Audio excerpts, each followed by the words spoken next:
एक आदमी ने एक बहुत ही खूबसूरत लड़की से शादी की।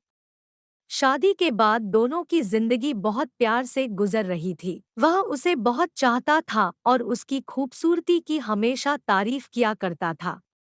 लेकिन कुछ महीनों के बाद लड़की चर्मरोग स्किन डिजीज से ग्रसित हो गई और धीरे धीरे उसकी खूबसूरती जाने लगी।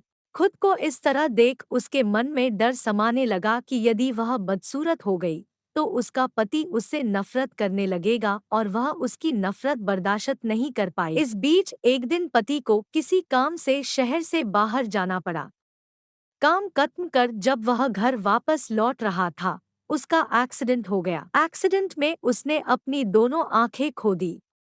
लेकिन इसके बावजूद भी उन दोनों की जिंदगी सामान्य तरीके से आगे बढ़ती रही। समय गुजरता रहा और अपने चर्मरोग के कारण लड़की ने अपनी खूबसूरती पूरी तरह गंवा दी। वह बदसूरत हो गई, लेकिन अंधे पति को इस बारे में कुछ भी पता नहीं था, इसलिए इसका उनके खुशहाल विवाहित जीवन पर कोई प्रभाव नहीं पड़ा।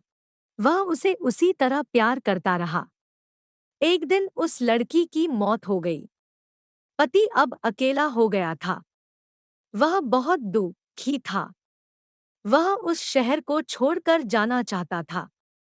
उसने अंतिम संस्कार की सारी क्रियाविधि पूर्ण की और शहर छोड़कर जाने लगा। तभी एक आदमी ने पीछे से उसे पुकारा और पास आकर कहा, अब तुम बिना सहारे के अकेले कैसे चल पाओगे? इतने साल तो तुम्हारी पत्नी तुम्हारी मदद किया करती थी। पति ने जवाब दिया, दोस्त, मैं अंधा नहीं हूँ। मैं बस अंधा होने का नाटक कर रहा था। क्योंकि यदि मेरी पत्नी को पता चल जाता कि मैं उसकी बदसूरती देख सकता हूँ, तो यह उसे उसके रोग से ज्यादा दर्द देता। इसलिए मैंने इतने साल अंधे होने का दिखावा किया। वह बहुत अच्छी पत्नी थी। मैं बस उसे खुश रखना चाहता था। सीख, खुश रहने के लिए हमें भी एक दूसरे की कमियों के प्रति आंखें बंद कर लेनी चाहिए और उन कमियों को नजरअंदाज कर देना चाहिए।